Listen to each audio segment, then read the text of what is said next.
Kalibutan, kung ikaw o Diyos, hindi mo makitaan, labaw sa tanang butan, kinahanglan ka, hindi ko ibaylo ang presensya mo, labaw sa tanang butan.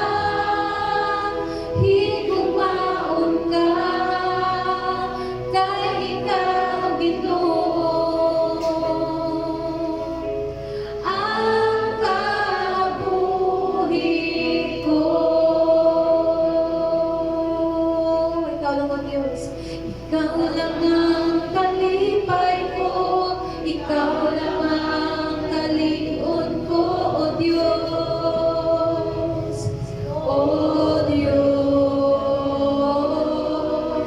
Ikaw lang ang kalinong ko, ikaw lang ang dalampad ko, O Diyos, O Diyos. Ikaw lang ang kalipay ko, ikaw lang ang kalikon ko, O Diyos, O Diyos.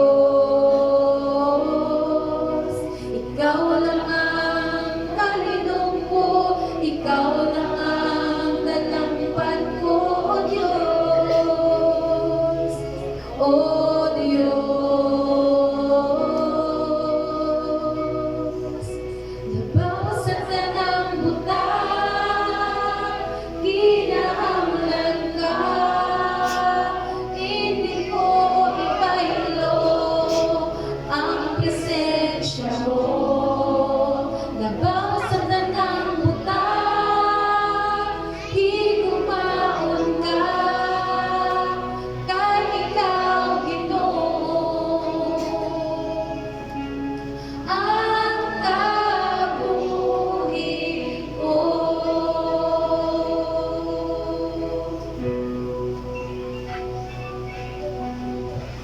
Matod Ginoo labaw sa kanangamutan kag wala si makalabaw sa imo Ginoo. Pray tugot ina Lord, Ginoo, amon kinapangay. Hindi kami pagitugot Lord nga among pagsimba kapag kilala kaangay sa kay Simon kay sa kaparisino. Nara na siya sa mga religious activity, religious performance, but wala nakalambot sa matuttuod ng relationship dira sa inyo. Ginoo itugot doon sa imong grasya. Lord, kami subong nagatindog sa mga tubangan. Kaangay kami sinikisa ka, makasasala nga babae.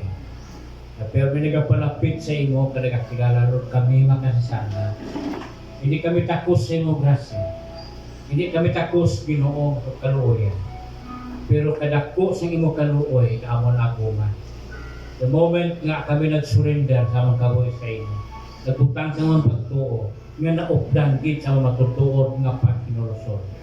Ang pagkinulsol nga nagakulugan sa pagbiya kapag talikod sa mga kasalanan. Ang pagutod sa tanan mga gapusang sana na hindi na among magauyat sa among kabuhi.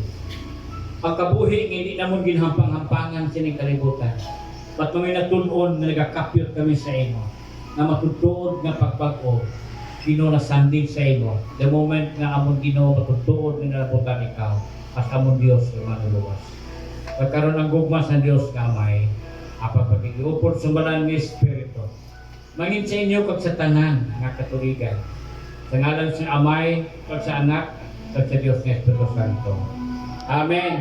Amen.